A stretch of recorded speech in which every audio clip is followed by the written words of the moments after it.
하나님께서 우리에게 주시는 말씀 같이 봉독하도록 하겠습니다. 신약성경 로마서 1장 1절에서부터 16장 27절까지 말씀이죠.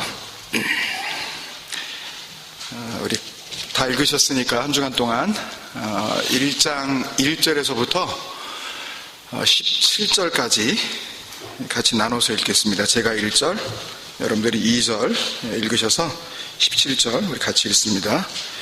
예수 그리스도의 종 바울은 사도로 부르심을 받아 하나님의 복음을 위하여 택정함을 입었으니, 복음은 하나님이 선지자들을 통하여 그의 아들에 관하여 성경에 미리 약속하신 것이라. 그의 아들에 관하여 말하면 육신으로는 다윗의 혈통에서 나셨고 성결의 영으로는 죽은 자 가운데서 부활하사 능력으로 하나님의 아들로 선포되셨으니 곧 우리 주 예수 그리스도시라. 그로 말미암아 우리가 은혜와 사도의 직분을 받아 그의 이름을 위하여 모든 이방인 중에서 믿어 순종하게 하나니, 그들 중에서 예수 그리스도의 것으로 부르심을 받은 자니라. 로마에서 하나님의 사랑하심을 받고 성도로 부르심을 받은 모든 자에게 하나님 우리 아버지와 주 예수 그리스도로부터 은혜와 평강이 있기를 원하노라. 먼저 내가 예수 그리스도로 말미암아 너희 모든 사람에 관하여 하나님께 감사함은 너희 믿음이 온 세상에 전파됨이로다. 내가 그의 아들의 복음 안에서 내 심령으로 섬기는 하나님이 나의 증인이 되시거니와 항상 내 기도에 쉬지 않고 너희를 말하며 이제 하나님의 뜻 안에서 너희에게로 나아가고 좋은 길 얻기를 구하노라. 내가 너희 보기를 간절히 원하는 것은 어떤 신령한 은사를 너희에게 나누어 주어 너희를 견고하게 하려 함이니, 이는 곧 내가 너희 가운데서 너희와 나의 믿음으로 말미암아 피차 아니함을 얻으려 함이라. 형제들아, 내가 여러 번 너희에게 가고자 하는 것을 너희가 모르기를 원하지 아니하노니, 이는 너희 중에서도 다른 이방인 중에서와 같이 열매를 맺게 하려 함이로되 지금까지 길이 막혔도다. 탈라이나 마나나 지혜 있는 자나 어리석은 자에게 다 내가 빚진 자라. 그러므로 나는 할 수 있는 대로 로마에 있는 너희에게도 복음 전하기를 원하노라. 내가 복음을 부끄러워하지 아니하노니 이 복음은 모든 믿는 자에게 구원을 주시는 하나님의 능력이 됩니다. 먼저는 유대인에게요 그리고 헬라인에게로다. 같이요. 복음에는 하나님의 의가 나타나서 믿음으로 믿음에 이르게 하나니, 기록된 바 오직 너희는 믿음으로 말미암아 살리라 함과 같으니라. 아멘. 에덴에서 반복까지 42번째 시간입니다. 신약성경 5번째 책이죠. 로마서를 이제 한 주간 동안 본문으로 읽으셨어요.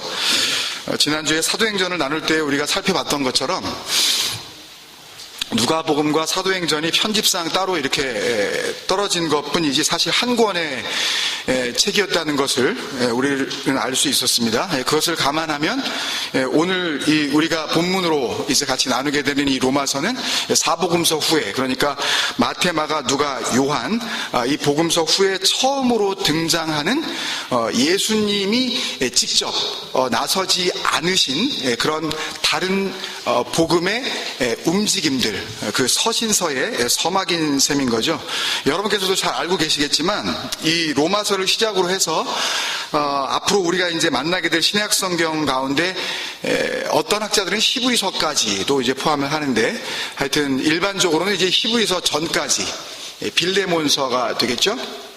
거기까지 총 13권의 책이 한 사람 사도 바울에 의해서 우리가 집필된 것을 잘 알고 있습니다. 그러니까 신약성경 27권의 그 책 가운데에 거의 절반에 가까운 13권의 책이 이 사도 바울에 의해서 기록되어졌다는 사실, 그 한 가지만 우리가 보더라도 하나님의 진짜 은혜가 무엇이고 또 스스로 성도라고 하는 자들이 정말 깨달아야 할 복음, 그러니까 그리스도로 오신 그 진리가 무엇인지를 사실은 그거 하나로 충분히 설명을 해주고 있어요.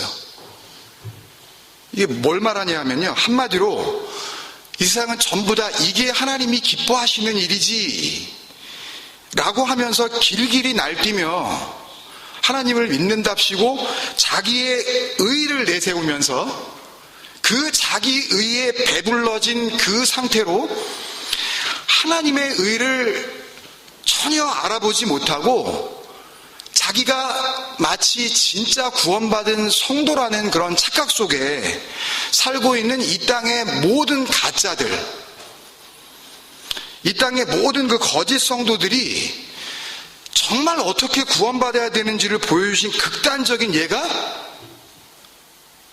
바로 사도 바울이에요.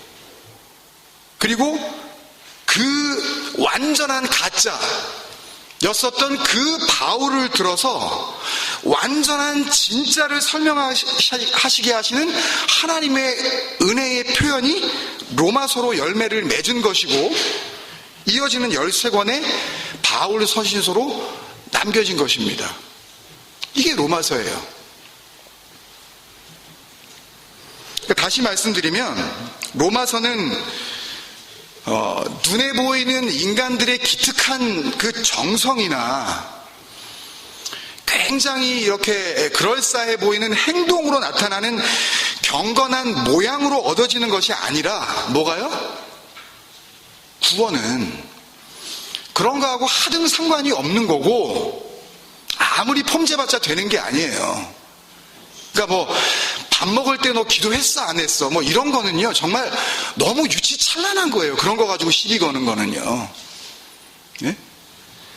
그러니까 그렇게 진짜인 것처럼 거칠게만 하고 있는 그런 인간들의 노력을 하나님께서는 범죄함이다 라고 이렇게 폭로를 해버리시고, 아예 그 노력들을 철저히 짓밟아 버리시는 하나님의 열심으로 그 구원이 이루어진다는 것을 보여주시는 증거가 사도 바울이고 로마서고 계속되어지는 서신서들이라는 말씀입니다, 여러분. 그러니까 바울 서신들이 사실 쓰여진 순서로 보면 이제 한참 뒤에 나오는 데살로니가 전후서가 제일 먼저 쓰여진 그 바울 서신이에요. 근데도 로마서를 이 복음서가 끝나는 바로 뒤에 이렇게 편집한 것을 보면 로마서의 하나님 말씀으로서의 중요성, 그 성경을 이렇게 캐노나이즈 했었던 그 정경화 작업의 주인공들을 감동시키셔서 그런 순서로 배열하게 하신 하나님의 그 계획, 그 신약 성경 전체에 차지하는 그 비중이 얼마나 큰지를 느끼게 해주는 대목이죠. 사실 그렇습니다, 여러분. 2000년 교회 역사를 보더라도 로마서는 기독교 역사에 가장 큰 영향을 미친 성경책인 것을 부인할 수가 없어요. 그래서 로마서를 성경 중에 꽃 이렇게 이야기를 합니다. 학자들은 이걸 뭐라고 또 이제 풀어서 해석을 했냐면, 성경을 하나님께서 인간들의 손에 이렇게 꽂아주시는, 끼워주시는 언약의 반지라고 할 때 로마서는 그 반지 한가운데에 박혀있는 알맹이 빠지면 이게 문제가 있잖아요. 그 보석이다라고 표현을 했을 정도니까요.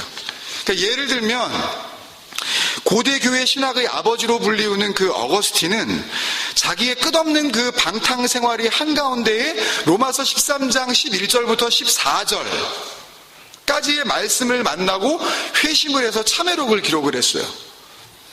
또 로마 천주교의 사제였고 학자였고 교수까지 역임을 했었던 마틴 루터는 로마서 1장 17절에 오직 의인은 믿음으로 말미암아 살리라는 그 말씀의 진의, 그 진짜 하나님의 마음을 읽어내고 그 말씀의 눈이 열려서 당시 유일한 세상의 교회였었던 로마 카톨릭을 부인하고 종교개혁에 목숨을 건 사투를 벌이기 시작하게 되어지죠.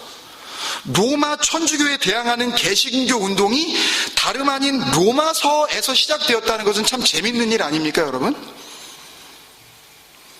이들 이외에도 참 헤아릴 수 없이 많은 사람들이 있지만 이 시간에 다 열거할 수는 없고요. 그 공통점은 그들 모두가요, 나름대로 구원을 자신하고 있었던 사람들이에요. 뭐 소위 모태신앙, 하여튼 뭐 믿음이라고 하면은 뭐 내놓으라 하는 그런 사람들이었다고요.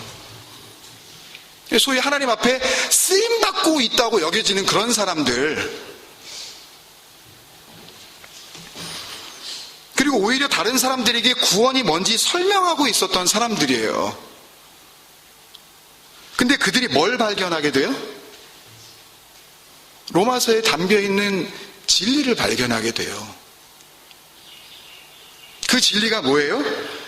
자기가 지금 서 있는 그 자리가 결코 구원의 자리가 아니라는 걸 발견한다니까요. 뭘 통해서? 로마서를 통해서요. 로마서를 읽다가요. 제 소망은 여러분들이 그런 은혜를 받으셔야 되는 겁니다. 로마서를 읽으시다가 내가 지금 뭐하고 있는 거지? 로마서의 그 글들을 대하면서 내가 이렇게 하나님 앞에 사는 게 맞는 거야? 바쁘시죠, 다. 뭐 정신없이 바쁘게 사시잖아요. 예? 잠이 부족할 정도로. 우리 자녀들은 공부를 열심히 하죠. 예? 말씀을 볼 수 없을 정도로 솔직히. 예? 뭐 자유라 그랬더니 그걸 갖다가 엉뚱한 자유로 그냥 붙잡아가지고 네 멋대로 하는 게 자유냐? 응?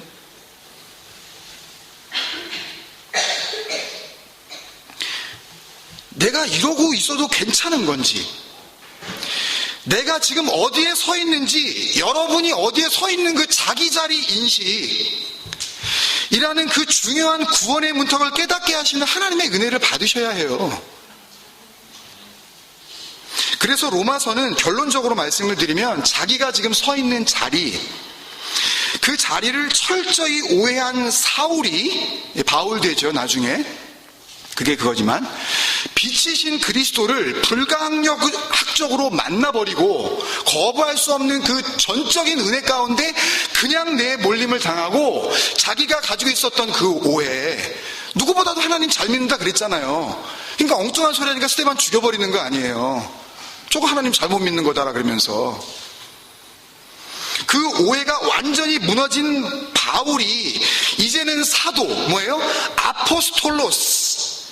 아포스, 히스테미, 하나님에 의해서 똑바로 세워진 자가 되어 이전에 자신처럼 엉뚱한 자리를 구원의 자리로 여기고 살아가는 이 땅의 모든 제2, 제3의 그 사울들에게 보내는 자기 자리를 회복해야 한다는 진리의 메시지입니다, 여러분. 그게 로마서예요. 그러니까 우리도 로마서를 통해서 그 은혜, 그 사람을 통하여 쓰셨으니까 그 진리, 그 내용을 우리가 발견할 수 있어야 되는 겁니다. 왜냐하면 그게 진짜 복음이기 때문에 그래요. 그래서 같이 우리가 읽은 본문 1장 15절에 보면 바울이 그러잖아요. 그러므로 나는 할 수 있는 대로 로마에 있는 너희에게 뭘? 복음 전하기를 원하노라 그러잖아요. 아니 이 사람들이 누구예요? 로마 교회예요 지금. 로마 에클레시아. 이미 뭔가 복음을 들었으니까 황제를 신으로 여기고 있는 그 나라의 한복판, 그 로마에서 아니다, 하나님이 신이다, 하나님이 주인이다 라고 고백하는 자들이 모여버린 거 아니에요. 근데 그들에게 너희한테 복음 전하려고 그래. 엉뚱한 말을 한다니까요 지금 바울이. 그 복음이 없었으면 그들이 에클레시아가 됐겠냐고요. 그러잖아요. 이게 복음이야. 니네 뭐 믿고 있어? 이게 진리야. 지금 그런 이야기입니다. 이거는요. 그렇게 로마서 내내 바울은 그 이야기를 써내려가요. 어쩔 때에는 그걸 할례와 무할례를 예를 들어서, 또 어쩔 때에는 죄의 종과 의의 종을 예로 들어서 그게 뭔지, 또 어쩔 때에는 남편과 아내의 그 결혼 관계를 예를 들어서 우리가 지금 서 있는 자리가 어디인지 알려주고, 거기가 아닌 진짜 우리가 있어야 할 자리, 그 구원의 자기 자리 인식을 계속해서 설명해 주고 있는 겁니다, 여러분. 반복적으로. 그러니까 그 중에 한 가지 예만 우리가 바르게 이해를 해도요, 율법과 열심이라는 비진리의 자리를 탈출해서 은혜와 자유라는 진리의 자리로 옮겨질 수가 있는 겁니다, 여러분. 할렐루야예요, 이거. 다 그렇게 되시길 바랍니다. 그런 의미에서 로마서의 그 많은 그 콘트라스트들, 그 대조, 그 비교들이 있지만 그 가운데 한 가지만 혹 자칫 엉뚱한 교리로 해석하기 쉬운 그 예를 통해서 성도라고 하면 정말 어디에 서 있어야 하는지 그 성도의 바른 자기 자리 인식의 은혜를 나눔으로 로마서를 정리하려고 합니다. 로마서 1장 21절에서부터 27절까지를 제가 읽으면서 말씀을 드리도록 하겠습니다. 하나님을 알되 하나님을 영화롭게도 아니하며 감사하지도 아니하고 오히려 그 생각이 허망하여지며 미련한 마음이 어두워졌나니 스스로 지혜 있다 하나 어리석게 되어 썩어지지 아니하는 하나님의 영광을 썩어질 사람과 새와 짐승과 기어다니는 동물 모양의 우상으로 바꾸었느니라. 이게 뭐예요? 자기가 어디 서 있는지 알지 못하는 그 성도라고 자칭 그렇게 믿고 있는 그 인간들의 자기 자리 이탈의 상태를 지금 설명하고 있는 거예요. 그리고 그런 영적 상태를 설명하는 내용이 이어져서 나오는 겁니다. 24절에. 그러므로 하나님께서 그들을 마음의 정욕대로, 여기에 나오는 그 정욕이 우리가 여러 번 나누었었던 그 에피두미아, 내 열심으로 예배를 드리면 내가 아주 그냥 몸과 마음을 다해서 이렇게 열심히 제사를 드리면 하나님께서 이 예배를 받으시고 기뻐하시겠지라고 할 때의 그런 말도 안 되는 그 예배. 그러니까 하나님이 그 예배를 기대하시는 줄 알고 그 예배를 열심히 드리는 거.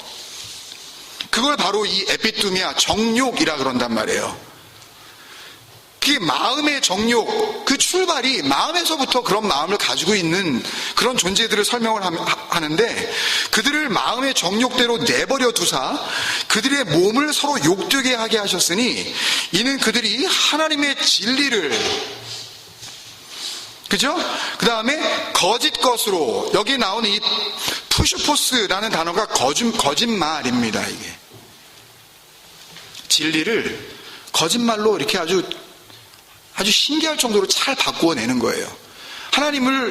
하나님이 주시는 그 모든 말씀은 하나님께서 진리이시기 때문에 그 말씀은 분명히 진리입니다. 그래서 예수님께서도 오셔서 이 땅 가운데에 계실 때 아버지의 말씀은 진리니이다 라고 그렇게 선포하셨단 말이에요. 그죠? 근데 그걸 갖다가 모든 그 진리를 자꾸 거짓말로 바꿔내는 신통력들이 있네? 누가? 그 있어야 할 자기 자리를 이탈한 그 인간들이. 근데 자칭 뭐라 그래요? 그들은 성도라 그래요. 하나님 믿는다고. 그걸 계속 지금 폭로하시는 거예요. 웃기는 소리 하지 말라고 했네. 거짓 것으로 바꾸어 피조물을 조물주보다 더 경배하고 섬김이라. 주는 곧 영원히 찬송할 이시로다. 아멘. 이 때문에 하나님께서 그들을 부끄러운 욕심에 내버려 두셨으니 곧 그들의 여자들도 순리대로 쓸 것을 바꾸어 영리로 쓰며 그와 같이 남자들도 순리대로 여자 쓰기를 버리고 서로 향하여 음욕이 부릴 듯하매 남자가 남자와 더불어 부끄러운 일을 행하여 그들의 그릇됨에, 여기서 이 그릇됨은 그 디쉬를 얘기하는 게 아니라 그 잘못됨을 이야기하는 겁니다. 그 잘못됨, 그 방황, 그 배회, 그 자기 자리 이탈, 그것에 상응한 보응을 그들 자신이 받았느니라. 언뜻 보면 뭘 설명하는 이야기 같아요? 동성애를 지적하시는 내용 같잖아요. 근데 로마서는 뭘 설명하는 그 말씀이라고 그랬어요? 성도의 자기 자리 이탈.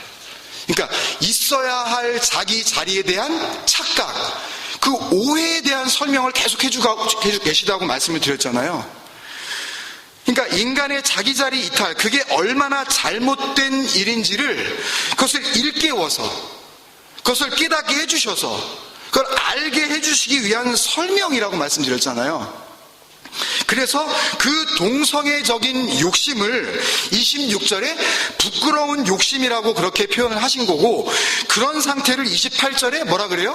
마음에 하나님 두기 싫어하는 상태로 연결시켜 가시는 거예요. 이해가 되셔요? 부끄러운 욕심으로 번역된 이 헬라어 단어를 보면은 그게 더 명확하게 드러나는데, 이 바테 아티미아스라는 이 단어는 문자 그대로 해석하면 빗나간 사랑이에요. 잘못된 사랑. 그러니까 그렇게 사랑하면 안 되는 거. 근데 그 자리를 떠난 인간들은 이게 하나님 사랑이라 그러면서 열심히 해버리잖아요, 그걸 갖다가. 그걸 설명하시려고 지금 뭘 갖다가 쓰고 계신 거예요? 그 동성애를 갖다가 쓰시고 계신 거라고요. 여러분, 죄가 뭐라 그랬죠, 우리? 죄. 하마르티아라 그랬잖아요. 하마르티아는 아니다, never, 가짜.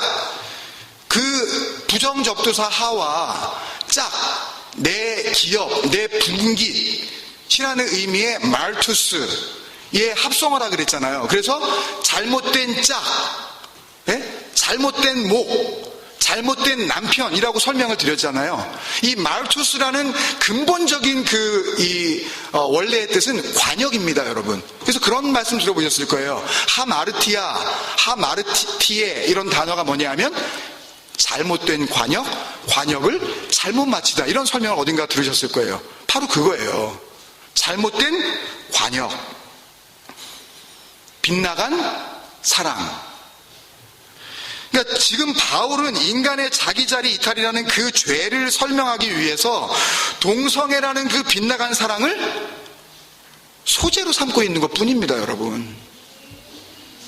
처음부터 하나님이 지으신 인간은 전적인 하나님의 의존 상태, 원래 없었으니까. 여러분이 있었어요? 아니, 이렇게 사지가 멀쩡하고 체격이 그 정도 되시니까 여러분이 그럴만해서 그렇게 존재하고 계신다고 생각을 하시게 되잖아요. 원래 없은 일이니까요, 원래 우리 자체가. 아니, 여러분들이 코에서 호흡만 잠시 몇 분만 뽑아가도 여러분들은 그냥 무생물이 되어버리는 존재인데, 아니, 무슨 힘으로 여러분들이 버티시겠냐고요, 하나님 앞에서. 그런 존재인데 그 힘으로 하나님을 섬겨요? 하나님이 없이는 존재조차 할 수 없는 존재가 뭐예요? 그게 아담 아니었어요. 그게 인간의 시작이었잖아요. 그러니까 하나님의 백성들의 의지의 대상, 하나님의 백성이라고 하는 자들의 진짜 사랑의 대상은 누구여야만 하는 거예요? 오직 그 하나님 한 분뿐이어야만 하는 거예요. 근데 인간들은 하나님이 아닌 하나님처럼 되고 싶은 누구를 사랑하기 시작해요? 자기 자신을 사랑하기 시작했잖아요. 그게 무슨 사건이에요? 그게 선악과 사건이잖아요. 하나님 되고 싶어하는 인간들의 그 열심, 그것 때문에 벌어진 소동이었잖아요, 그게.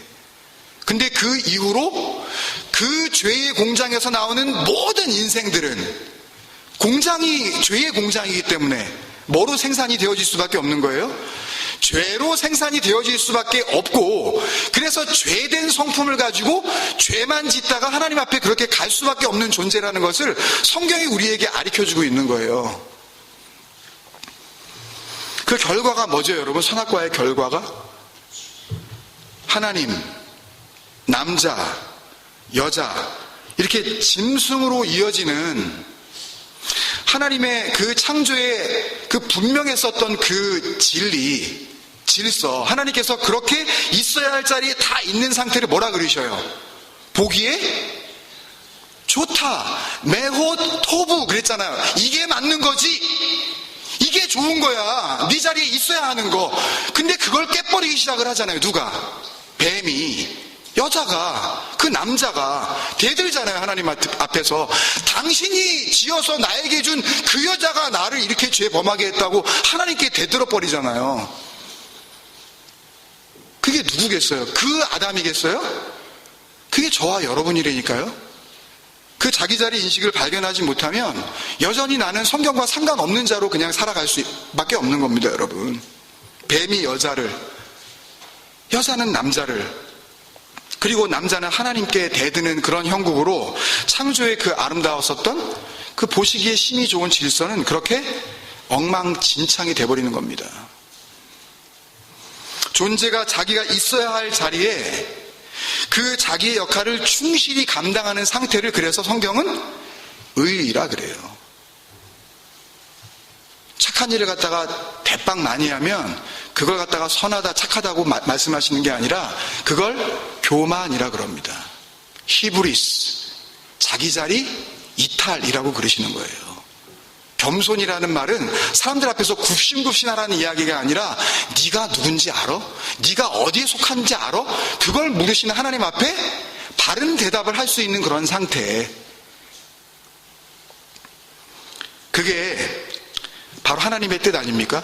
그 아버지의 뜻을 이 땅에 오셔서 온전히 이루신 예수 그리스도가 그래서 유일한 의일 수 있다고 그렇게 우리에게 알려주고 있는 것입니다.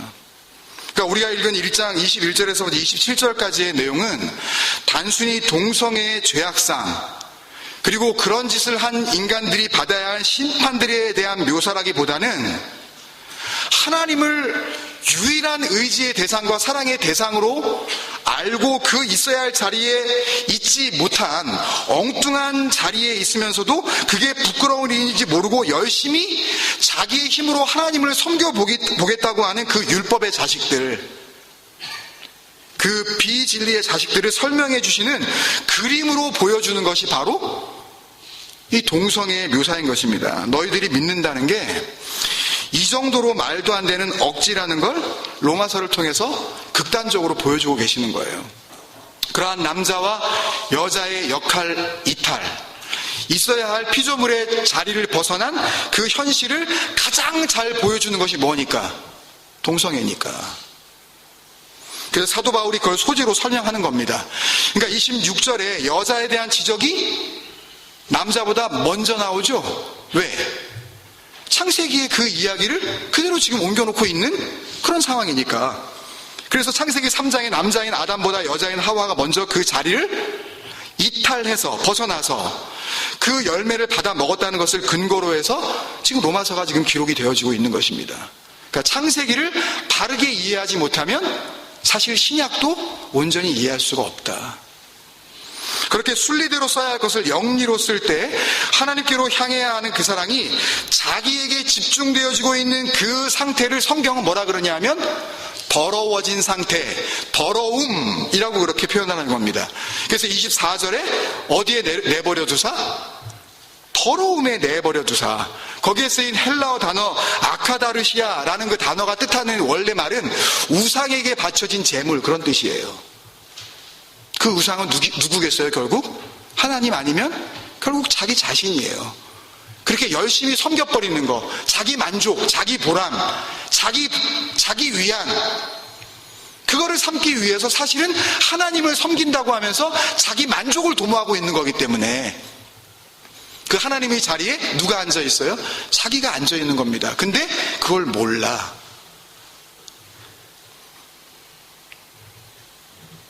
그래서 그 아카다르시아는 악한 영들의 쓰레기라는 그런 뜻입니다.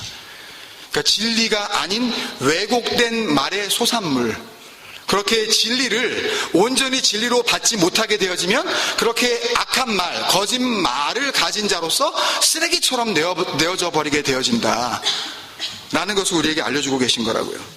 그렇게 돼 있는 상태가 이미 하나님께 사실상 버림받은 거나 마찬가지니까 27절에 그런 그들의 그릇됨이 곧 상당한 보응, 그 자체가 이미 그들에게는 보상이다, 그걸로 끝이야 라고 지금 말씀하고 계시는 거예요.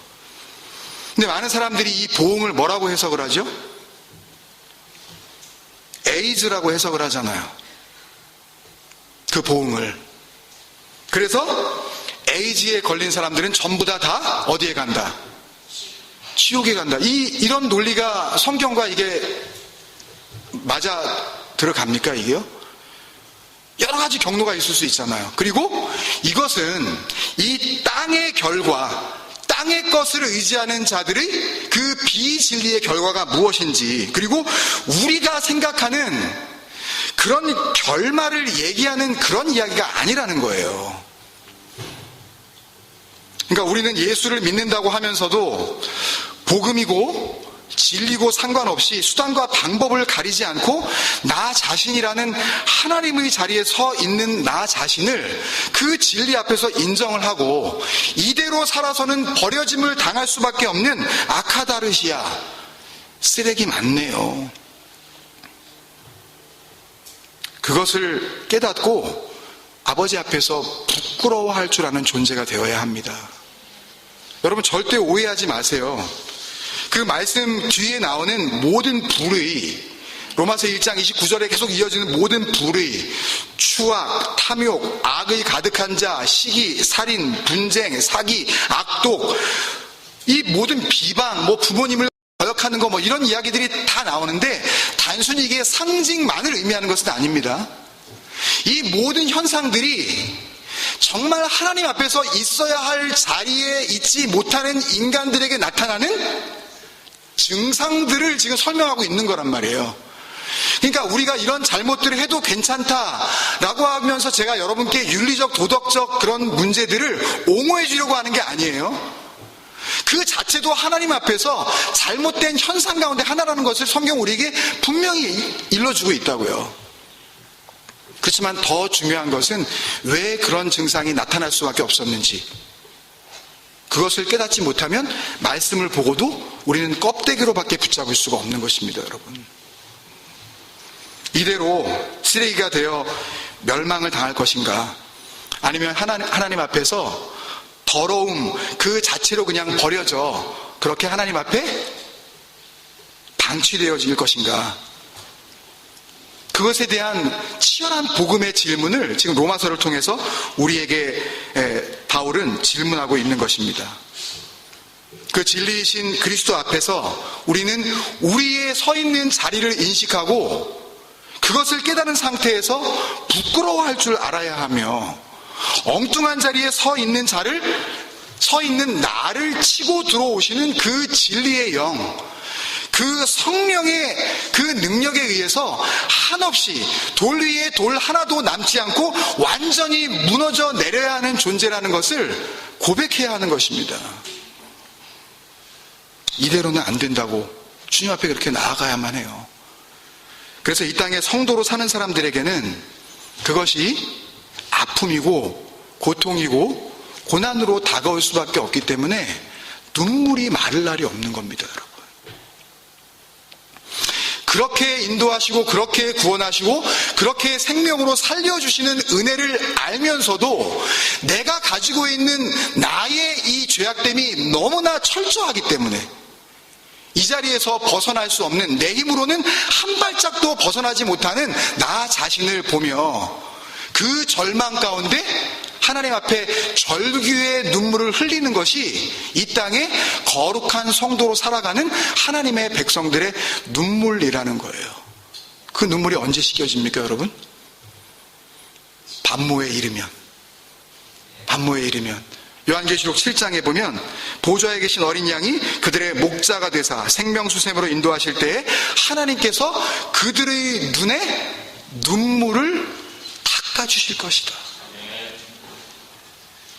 우리 공동체가 물리적으로는 이렇게 한 주에 한 권씩 이렇게 성경을 읽어 나가며 계시록까지 나아가지만 영적으로 여러분들 안에서 정말 에덴에서부터 반모까지 하나님께서 그렇게 몰고 가셔서 여러분들이 어떤 자리에 서 있는지 그것을 인식하게 하시고 여러분들을 다시 살려주시는 그런 생명수 부활의 능력으로 그렇게 인도하여 주시기를 저는 주님의 이름으로 간절히 축원드리는 것입니다.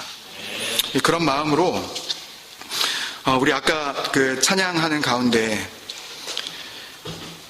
맨 마지막에 불렀었던 그 나의 주 하나님 한없는 그 사랑, 언제나 나를 인도하시네, 나의 모든 생각 주님 아시니 겸손히 주께 나갑니다 라는 이 고백을 로마서를 통해서 여러분들이 있어야 할 자리에 있지 않음을 발견하신 분들마다 주님 앞에서 그 고백으로 나아갈 수 있는 찬양이 되어졌으면 좋겠어요. 여러분, 어떻게 하면 여러분들이 구원받을 수 있을 거라고 생각을 하시고 사셨습니까? 도대체 여러분들이 생각하는 믿음은 무엇이며 여러분들이 생각하는 하나님 사랑은 무엇입니까? 여러분 안에 그 믿음이며 그 사랑이며 그 구원의 소재가 전혀 없다는 것을 인식하지 못하고서는 하나님의 그 절대적인 은혜도 여러분 안에서 아무런 힘을 발휘할 수가 없다는 것을 여러분들 아십니까? 하나라도 있으면 창조의 능력이 온전히 창조의 능력으로 발휘되어질 수 없다는 것을 우리가 깨달은 것처럼, 내가 그리스도와 함께 철저히 그렇게 죽어짐으로 말미암아 이제는 나를 땅의 것이 아닌 하늘의 것으로 이 땅 가운데 그렇게 살게 하시려는 그 하나님의 그 열심, 그 하나님의 섬김이 이해가 되십니까, 여러분? 그걸 소망하면서 우리 같이 이 찬양으로 주님 앞에 그렇게 섰으면 좋겠습니다. 나의 주 하나님, 한없는 그 사랑 언제나 나를 인도하시네. 나의 모든 생각 주님 아시니 겸손히 주께 나갑니다. 나의 주 아버지, 변함없는 사랑 언제나 나를 바라보시네. 연약한 나의 모습 있는 그대로 주 앞에 나 엎드립니다. 주님 날 만드소서. 주님의 방법으로 아버지의 마음 그 사랑 알도록 내 안에 선하신 뜻 온전히 이루시는 주님을 찬양합니다. 주님 날 만드소서. 주님 날 만드소서. 주님의 방법으로 아버지의 마음 그 사랑 알도록 내 안에 선하신 뜻 온전히 이루시는 주님을 찬양합니다. 주님을 의지합니다. 주님을 의지합니다. 주님을 생각합니다. 주님을 생각합니다. 한번 같이 기도하겠습니다. 여러분, 우리 마음을 열어 주님 앞에 정말 진심으로 고백하며 나아갑시다. 여러분, 오늘이라도 내 생의 마지막 순간이 온다면 여러분이 잊지 말아야 할 그 자리를 떠나 하나님께서 있으라고 한 그 자리를 지키고 있는 자로 그렇게 하나님 앞에 서실 수 있다고 믿으십니까? 그게 되셨나요? 우리 같이 기도할 때에 우리 지난주 사도행전을 통해서 우리에게 주신 말씀처럼 바울은 세상의 땅끝까지 나아가려는 그런 마음으로 소아시아와 로마까지 가서 복음을 전하고 다녔지만 자기 스스로 나는 질글은 맞습니다. 그렇게 고백하지 않았습니까? 그 그릇의 주인이 옮겨놓지 않으시면 단 한 치도 움직일 수 없는 그 그릇, 그것을 고백할 때 그 위에 뭐가 담겨지기 시작해요?